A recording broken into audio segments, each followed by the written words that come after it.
Hello, my good friends. Mike Shreeve here, founder and head troublemaker of the No Pants Project. You're listening to episode 28 of the No Pants Show. We're going to be talking about 7 things that I'm testing right now. The reason I'm sharing this with you is to show you and give you sort of an inside, transparent look at what it's really like to run a business.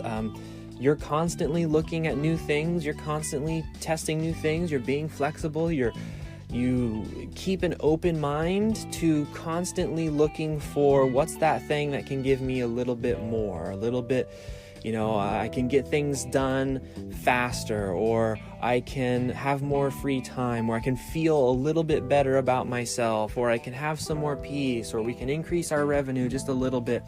That's how a business is built. It's not built in these huge home runs that happen overnight. It's the little tiny tweaks. And so I'm always testing new things. Sometimes they work. You'll see some things that I'm really happy with. Sometimes they're neutral, meaning they don't work at all, or they don't improve or make things worse. And then sometimes what you test makes things worse. So we'll go through 7 things that I'm testing right now.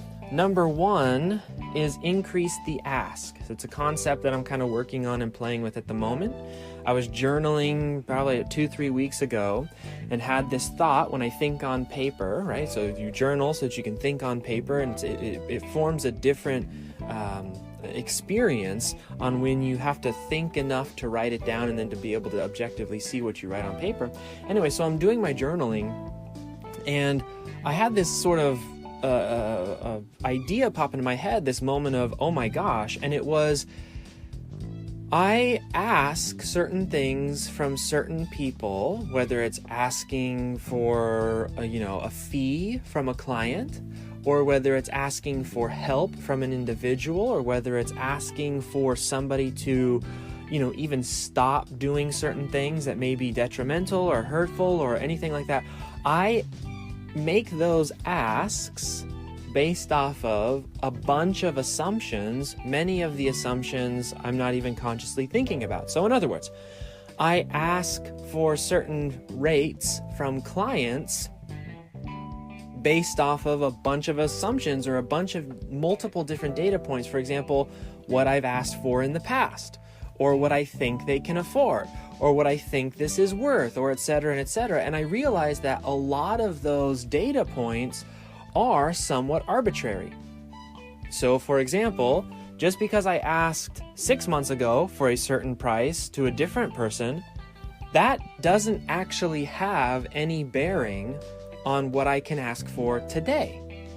Or for example, if I ask someone to help me and I'm worried, I think if I ask them, I'm going to offend them, that has no real bearing on my actual ask, because 1, it's something I can't control, and number 2, if I really thought that, would I be asking anyways? So the principle of increase the ask is simply this idea of, if I'm already asking, practicing and playing and testing my own self to ask for a little bit more than I would feel comfortable asking for. So the idea is, the epiphany that I had when I was journaling is that I'm stuck in this zone of comfort in what I ask for from other people. Again, whether it's asking for a certain fee, or whether it's somebody that I've hired, asking them to help me take a look at something, or even people I haven't hired, asking family members, asking friends. I grew up a very independent person. Like, my family's philosophy is you never ask for help.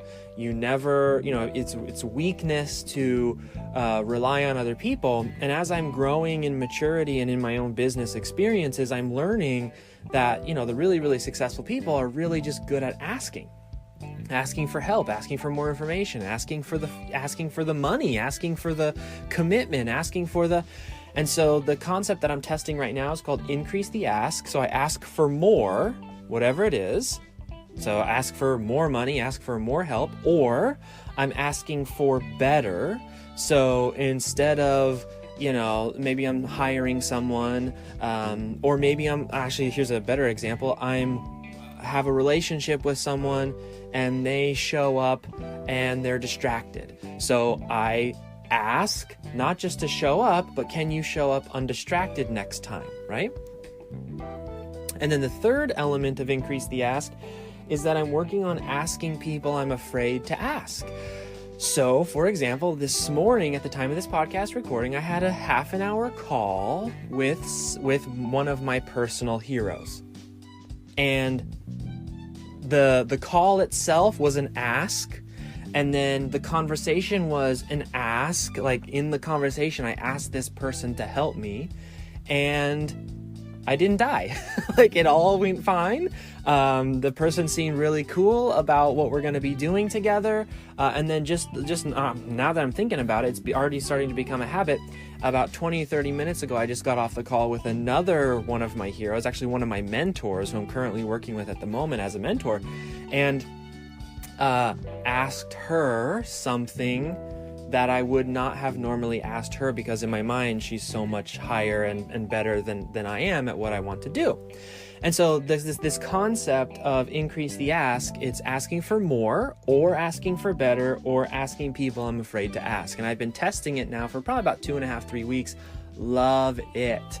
Love it, love it, love it. It's incredible. I've experienced levels of just extreme gratitude, and I can't believe that this is happening just because I was able to push outside my comfort zone of asking. That's one of the things that I've tested this week.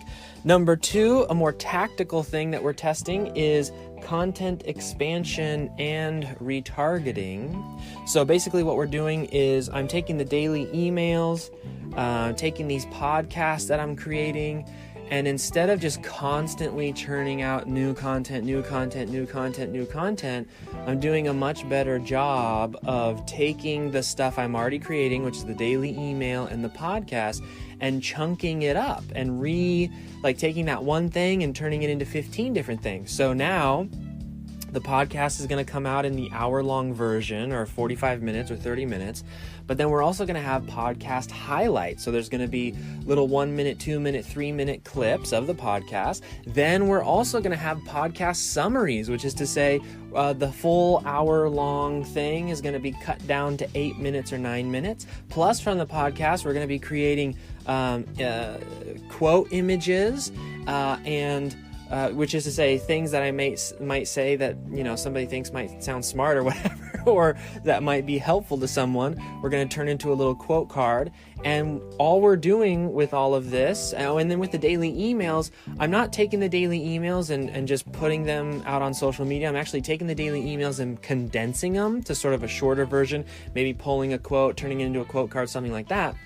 But from the daily emails and from the podcast, we're now producing basically like 20 to 30 different pieces of content every single day, and we're just going to start pumping that out onto social media. Now, again, for those of you who are just getting started in your business, you don't necessarily need to do this. I will say right now, the only person that's helping me is Alma, who is my virtual assistant, so it also doesn't require a massive team.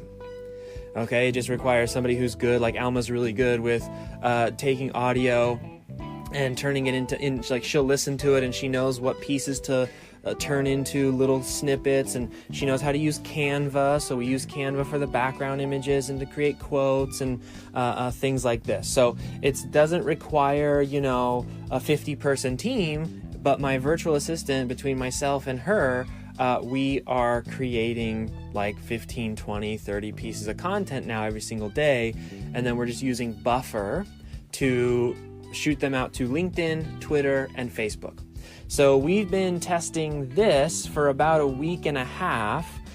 And I have to tell you, so far, the results are promising, but not measurable. So which is to say, we're definitely like 2-3 weeks ago, even a month ago, if you came to Mike Shreeve Work Smarter, or you saw me on LinkedIn, or you looked at my Twitter profile, there would be nothing. Like I just wasn't into social media at all. I didn't produce content. I didn't make things. Now, however, if you find us from a Facebook ad, or you find us from another ad, which I'll talk about here in a second, that we've been testing, now, without even having to sign up for anything, you could see a ton of content. And a lot of it could be the minute-long video that was a podcast audio and all these sorts of different things. So it's social media and it's organic, which means it's not fast. It's not going to turn into results quickly. So with that in mind, I'm seeing that there's potential there, but I haven't actually seen really any measurable influence in terms of what we're trying to do in our business. So I'll keep you updated on that and see how that goes. Another thing that we're testing is again, tactical stuff. Is I picked up a program by John Penberthy, Penberthy, and we're going to start testing some YouTube video ads. We are in early stages. Early stage results are decent. Basically, we're just taking my smartphone, making little 3 to 5 minute video ads, and not anything fancy. I'm the one who's doing the video editing for these because it's literally just my smartphone, and then I just edit out where I mess up or something like that. And we run them as pre-roll ads in YouTube. So a lot of people are saying that Facebook is harder than it was before, and everybody wants the old days of Facebook. And YouTube, I wouldn't necessarily, like everyone says that YouTube's cheaper. I wouldn't say that it's cheaper, at least not what we've tested so far. But YouTube is slightly more, the results you get from it are warmer, which is to say, the people who come from YouTube, because YouTube is a search engine, it's not a social media platform like Facebook. Basically, the way that you can run YouTube is that you can show your ads to either specific videos or for specific keywords, which is to say there's a little bit more intent behind what, when they see your ad, they're a little bit more warmer, they're a little bit more in the mood, whereas Facebook ads are more interruption based, right? So they were there lurking their ex-girlfriend, and now they see an ad. So we're still in early stages, but I would say so far YouTube ads are performing equally as well as Facebook. So we will see, we got to look at some back-end numbers there, but we'll see how that goes. Okay, so that's what we're doing. We're testing those at the moment. And John Penberthy, I think it's called Tube Ads something University or something. He's the one that I purchased his program from. I believe I purchased it for about $1,000. I do not get any money. I don't know John. I don't know anything about him other than somebody else recommended that that's the program that they used to get started with their YouTube ads. I don't even know if it's the best program, so I don't want anyone thinking I'm here like endorsing it or anything like that. It's just the one that I've cracked open. It's got templates. It's really straight to the point, which I really like. I have a couple other YouTube ad programs which I purchased and admittedly didn't even finish because they got a little too theoretical. John's is if you're the kind of person who's like me and it's like, well, I don't want to go spend a bunch of money on video equipment. What can I do with my cell phone and like a cloudy day, right? Because cloudy days are supposedly the best lighting. He's geared more for that. So that's what we're testing there. And let's see, what's next? Here's a concept. Another thing that I'm testing. I guess this would be number 3 here. Number 4, number 3, 4, number 4. Number 4 is no office. It's a concept that I discovered from Dan Sullivan, who's a big performance and entrepreneurial coach. He's not my coach. I wish he was, but he has this concept where he asks the question, do you really need an office? As a business owner, as an entrepreneur, as somebody whose job is really to create value by thinking, through things and coming up with solutions, and really, especially as a creative and as a freelancer, your job and what you are compensated for is your creative value that you bring to whoever it is that you're working with. Well, Dan's argument is that the problem with offices in general is that they are distraction machines. and in a couple of ways. So for example, like if you have an actual physical office that's away from your house, there's a lot of distractions that are there. There's other people, there's other coworkers, there's other, even if you have a shared space like something like WeWork, there's a lot of distractions. If you have your own home office, that's almost worse, because now you have the distraction of the computer and the distraction of all of these other things, but you now have habitual familiarity, which is to say, if you've developed procrastination habits or distraction habits in your home office, that's one of the places where it's hardest to break those habits, because you're comfortable there.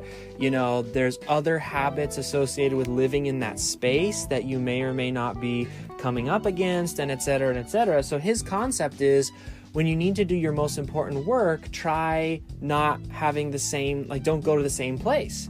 And so what this means is, now I still have both of my offices, right? And I'll talk about that in a second. But when I need to do my really, really, really important work, I take a pen and I take my paper, so a yellow notepad, and I will go somewhere. Whether that is just down to the kitchen table, which is not where my home office is, or whether that's outside to the tables that are out in front of my office downtown, or whether that's going to the public library, or whether that's just going to a different part of my office in my house.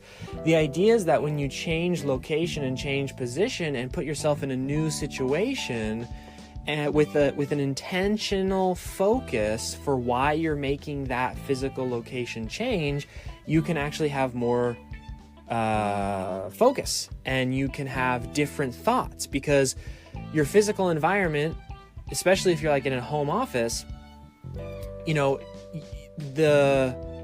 always talking about how your inputs can control and influence and change your outputs. Well, one of the inputs and outputs is, if you're in a familiar place, you think familiar thoughts. It's easy to stay in the same pattern of thought if you're in this, all the other patterns and habits that you have. You're dead center in the middle of all of that.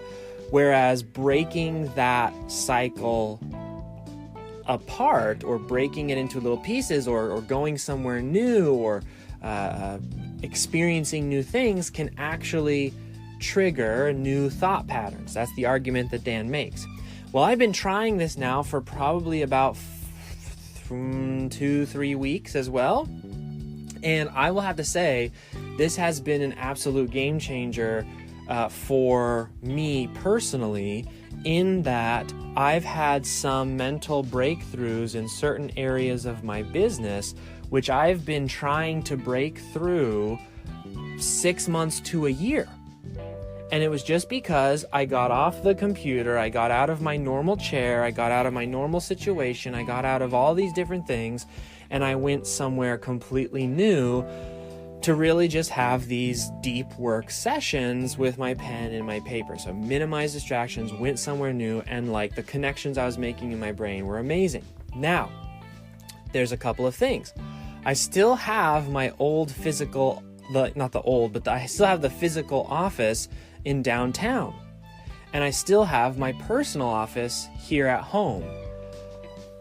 I wanted the physical office downtown to have the experiences and the benefits that I'm having now from just practicing the art of no office.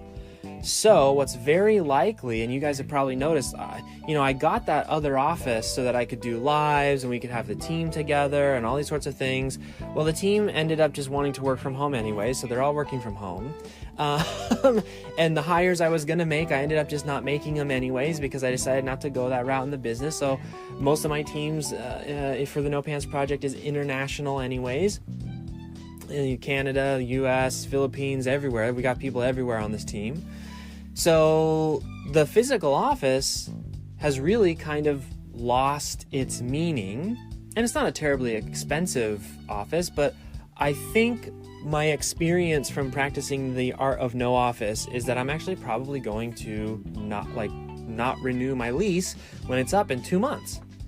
And instead, when I need to get out of this office here at home, I'm just going to go somewhere new. I'm going to go to a coffee shop. I'm going to go to the library. I'm going to go to the park. I'm just going to go to random places, down to the boatyard or something. I don't know, because that experience has been so much better, and it costs $0, or maybe the cost of a sandwich to sit in someone's restaurant for like 20, 30, 40 minutes and have a good, strong Pomodoro session on whatever it is I'm trying to do. And I've done like all of my creative work, like not just going and thinking on paper, but I've written sales letters, I've mapped out funnels, I've done a lot of what I do for clients. I've been able to do in these sessions, and it's been so much easier, so much clearer, so much more creative thinking. So I don't even, and some of you may say, well, I'm a digital artist, or I'm a programmer, and so I need to be on the computer all the time. I would actually argue that there may be some room for you to go have a session as a digital artist, let's say, where you just bring a sketchbook and a pen and you just sit completely distraction free from the computer and the internet and your old habits, and you just start to hand draw some concepts, and you may find that actually increases your overall productivity because you did deep thinking rather than just pinkering on an Adobe product and being distracted by social media. Same with a computer programmer. Maybe the sets of logic that you're working on, sitting down and mapping it out and thinking it through and etc., may actually be more beneficial to you than sitting in front of the computer when you're working really sort of only on end draft or end stage production, where most of the value you create for others is in that creative stage of the process rather than the production stage of the process. And so this might actually be something you should try if you're looking for a way to just increase your value, right? Okay, let's see. That's number 4. Number 5.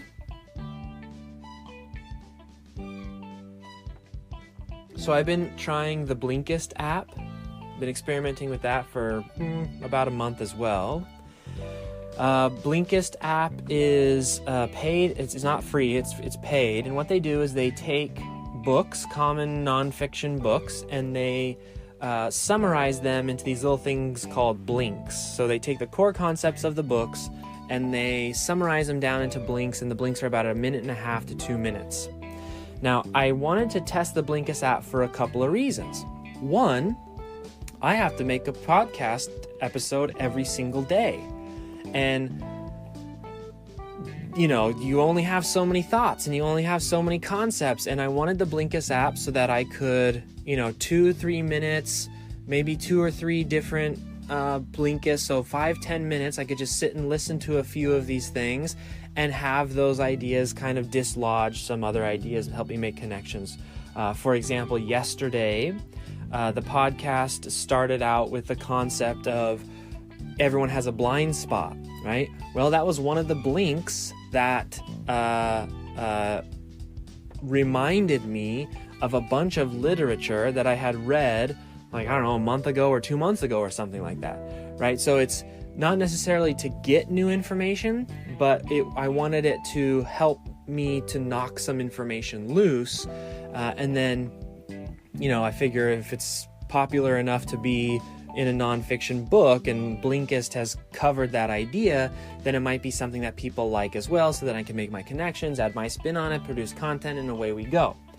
Additionally, I wanted to use the Blinkist app to help me to read faster. And one of these days I'll do a whole podcast episode on how to read faster. But one of the things that's really important to me about reading faster is that I don't just want to read faster for the sake of going faster. I want to still maintain a high level of understanding and to be able to extract the main points of a book. But I'm also not like the Tai Lopez and whatever, there's some other TED Talk guy that's going around right now saying that if you want to read a book a day, all you have to do is read the first chapter and then the back cover copy or something, and they quote unquote that's reading a book a day. I don't believe that. I do like to get into the meat. I like to know the specifics. I like to know what data is there to support the ideas and etc. But what's really, really interesting is I found one of the things that I used to waste a lot of time on is that I would read books that didn't have what I was looking for, but the marketing of the book made me believe that it did have what I was looking for. So I'm definitely the kind of person who goes out and buys 10 books and then only ends up finishing 2. And it's not because I don't know how to finish a book, it's because oftentimes I'd start to read these other books and halfway through realize this is totally like waste of my time. This is not what I'm looking for right now.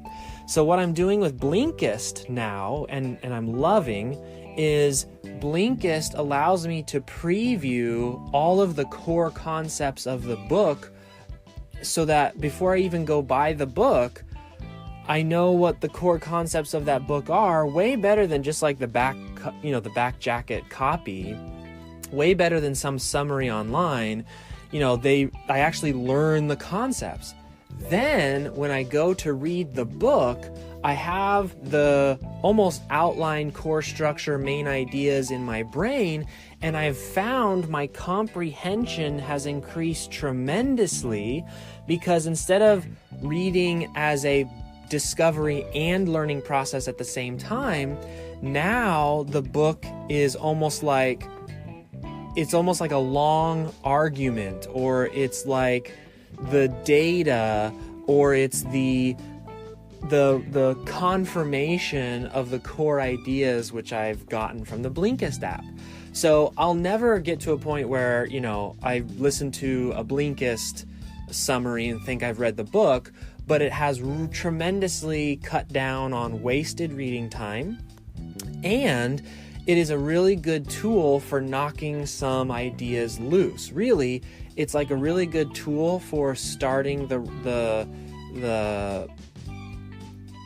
almost the journey, or chasing the rabbit down the hole, in terms of it'll kick off a lot of ideas that I'm like, oh yeah, that I need to go research that, and oh my gosh, that's the book I was looking for. So it's a really good tool. It's not free, so if you don't have that money to invest in it, I wouldn't recommend it. However, it's only like, I think $10-15 a month or something like that. I can't remember how much it is exactly. It's called the Blinkist app, Blinkist. I love it. It's one of the things that I've tested that I'm absolutely double thumbs up on. So I do like it. Let's see, that was number 5, I believe. Let's see, 1, 2, 3, 4, 5. Number 6 is that we are testing LinkedIn, or I am testing LinkedIn like crazy right now. Specifically, I'm testing LinkedIn for the No Pants project.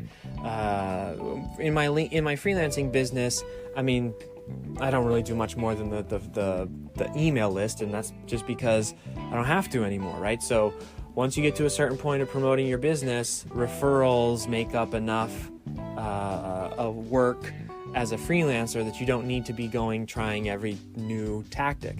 With the No Pants project, however, we do need to have quite a bit of marketing, because that's the business we're in. We're in the coaching and mentoring business, so we need to in order to sell more of our stuff, appear to be in more places and to produce content and things like that. So what we're doing with LinkedIn specifically, it's really twofold. You could almost call it like 2 prongs of sort of 2 pathways of marketing.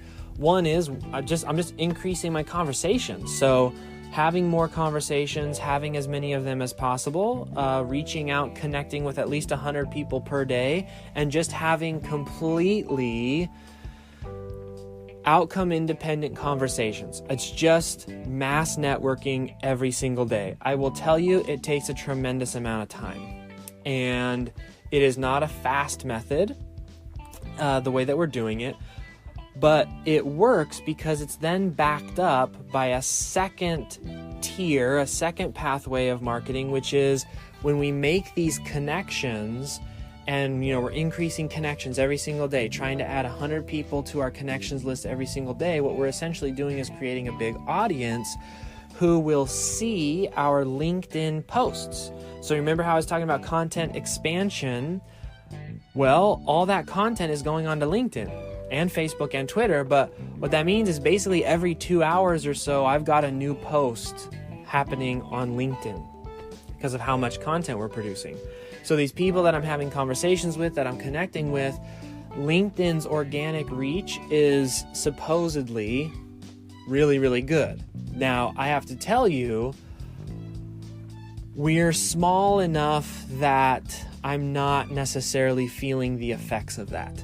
Okay, so everyone keeps saying that LinkedIn organic reach is incredible and that's the best it's ever been, and et cetera, and et cetera. My LinkedIn profile is just not big enough. I think when I get to 15, 20, 30,000 connections, maybe I'll begin to see that and feel that.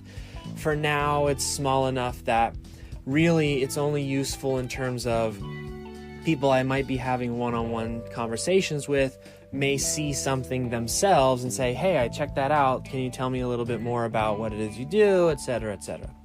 So early days on this, we've only really been testing this for about a week and a half. And early days are a double thumbs up, looks good. Lots of promise there. I mean, so the thing about business is if you were to imagine a line going from left to right, there's always going to be a trade-off between scale and personalization. So a business that has a high personal touch, meaning, you're actually having conversations with people and like it's one-on-one in that regard, it's always going to be difficult to scale. And then a business that's scaled is always going to have a difficult time maintaining personal touch. The two are, I wouldn't say they're necessarily opposed, but they're certainly on the extremes of the axis. Okay, so one's very much on the left and one's very much on the right. The perfect business is the one that gets it right there in the middle. That's what we're trying to achieve with LinkedIn. So a good mix of one-on-one and then trying to use that to increase our organic reach on the content that we're producing for LinkedIn. And again, like I said, early results are good, but we've only been doing it for about a week and a half. But these are the things. Oh, I got one more. I forgot. Number 7. Okay, so LinkedIn looks good for now. Number 7 is I am working on faster decisions. One of my mentors many, many years ago said successful people just make decisions more quickly. They don't hem and haw over things. They get in the habit of deciding, and they use a muscle to make that decision. It's not really a muscle, but that's how he described it, of their instinct. So the ironic thing about instinct is that it requires good and bad experiences to refine. So if you've only ever had good experiences, you actually don't have that great of an instinct, because you essentially have a naive instinct, right? So the great irony of making fast decisions is that to do it well, you need a good instinct, but the only way to get good instinct is to make some mistakes. So I am personally pushing forward in faster decisions. I'm hiring people faster, but I'm also firing people faster. I'm making investments in my business faster. I'm also stopping bad investments faster. I'm launching products faster, having conversations faster, making decisions about those conversations faster. And this is another one, just like the no office concept from Dan Sullivan, and especially like the increase the ask concept that I've sort of been developing. This faster decision-making process has been amazing.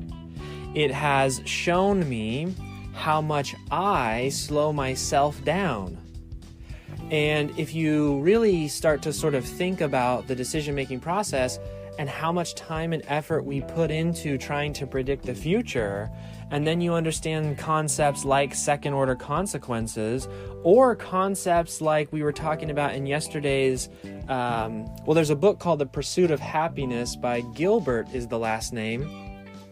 One of the things that people assume is that they can predict the future. Like, people just assume that they can predict the future. Let me give you an example. If you and your spouse want to go to an Italian restaurant, and this is the example from, I think it's called Stumbling Upon Happiness. I don't know what I just said. I think it's called Stumbling Upon Happiness by Gilbert is his last name. he mentions if you and your spouse go to a new restaurant, you've never been to it before, and you think, you're going to go to an Italian restaurant, that the image you conjure up in your mind is only one image of a multitude of possibilities. So let me explain. Let's say you and your spouse, maybe your spouse surprises you with, hey, we're going to go to this fancy dinner. It's this Italian restaurant. Here's what we've heard about it, and et cetera, et cetera. In your mind, you start to conjure up what it's going to be like. You forward pace yourself. It's a common human reaction to new information. We start to future pace, forward pace. We try to see what's coming down the pipe.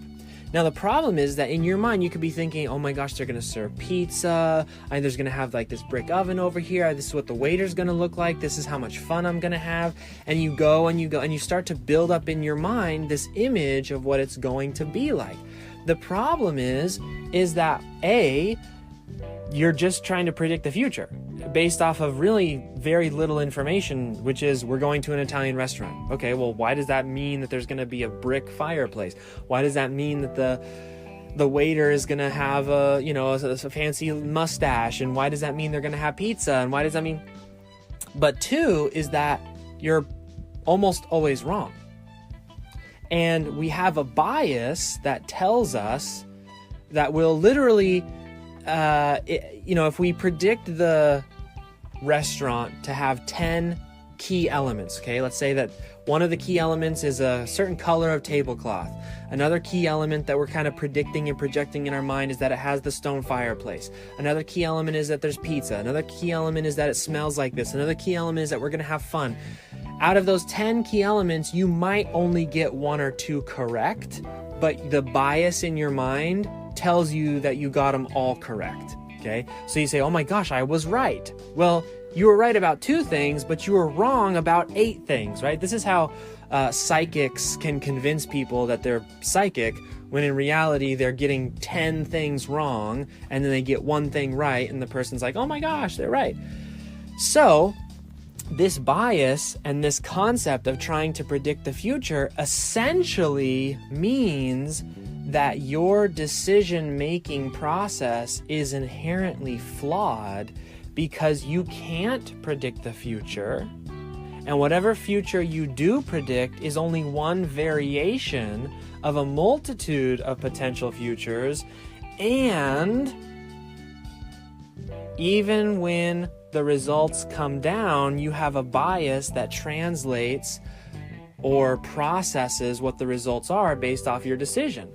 So this concept of faster decision making is almost an outcome-independent approach to trying to be right about your decisions all the time, because there is almost no such thing as being right. There's a really good book by Nassim Taleb, and I apologize if I butchered his name, called Fooled by Randomness. And he has another one called Black Swan. Essentially, he did some very deep research and work on the world of investing. So from day traders all the way up to the big time, hedge fund managers at Wall Street. And what he found is that on average, their performance was no better than guessing. These are people who are rewarded millions and millions and millions and millions and millions and millions of dollars for their quote-unquote incredible decision-making skills. And their ability to make decisions was almost no better than guessing and random guessing. So it's called Fooled by Randomness and the Black Swan. There's been a bunch of other research as well that goes to show that a lot of that stuff is chance. And we're talking about professional decision makers. So this concept of practicing faster decision making it's almost not even about the decisions as much as it is about forward momentum. So basically what I'm testing is what happens if I accept that I can't predict the future, that my decision-making skills are whatever they are, that if I want to increase one thing that is a good predictor of decisions, which is instinct, I need to increase my instinct, and the way that you increase your instinct is by making decisions. If I put all of these things in a column and say, well, then what should I do? How can I improve? What I'm trying to do is I'm trying to get out of the way. I'm trying to stop letting my biases and my false assumptions about how I can predict the future get in the way of me just taking action and doing stuff. I mean, if you really start to dig down and you start to think about, okay, well, should I make this investment or not? And you start to come up with reasons, nearly all of those reasons could be nullified by the simple fact that whatever investment you make today isn't guaranteed tomorrow because you aren't guaranteed tomorrow. Like, you could just not wake up tomorrow. So, now I'm not advocating that people go throw money around and be unwise. I'm simply saying that increasing your speed to decision may have two beneficiary side effects which outweigh the false idea that somehow you can become like an expert decision maker by taking longer to make a decision. And the two side effects would be, one, to actually become a better decision maker by building up the muscle of instinct.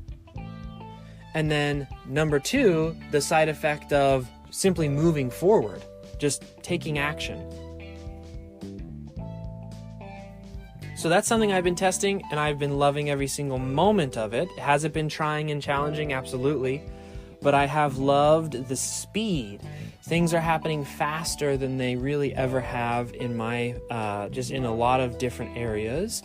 And it's also helped me to increase my outcome independence because I hold less weight on the decision I made because I just make the decision and go. Make the decision and go. Make the decision and go. I didn't spend 5 months trying to think about it.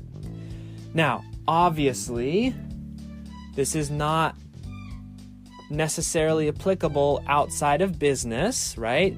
I don't know necessarily that you would want to just find a random stranger on the sidewalk and marry them, although there is some research about that as well, which we can cover another time. But the point I'm trying to make is I'm sort of relegating this fast decision-making process mostly to business and personal development areas, right? So instead of taking 2 weeks to try to decide whether to read the book, I'm just going to pick up the book and try it. Or I'm going to get the Blinkist app and I'm going to listen to that, and then, okay, well, I don't need to read that. Let's go on to the next one.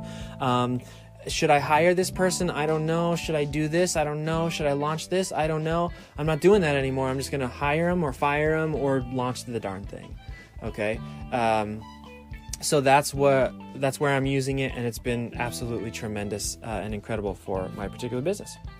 Okay, my dear friends, that's it from me. This has been the episode where we talk about 7 things that I'm testing. Had to look at the headline there I made for myself. We talked about the things that I'm working on, the things that I am playing with in my business, and just to show you that this is about testing, this is about having fun, this is about exploring not just tactics and strategies and whatever, but also exploring yourself. You may think that some of the things I said are absolutely off the wall and you would never try them. That's what you have to test. You have to test it for yourself. You have to put in the actual work. It's one thing to speculate about whether having an office is a good thing or not. It's an entirely different thing to go try it. It's one thing to sit on your sofa and be a keyboard warrior and talk about whether faster decisions are, worth your time or not. It's one thing to actually go make faster decisions. Two very different things. So, hopefully this inspires you to test some things that you may have been on the fence about testing, get you to experience things for yourself so that you can have the results and the answers that you need for yourself. Okay, my dear friends, that's it from me. This is Mike Shreeve of the No Pants Project, and I'll see you tomorrow.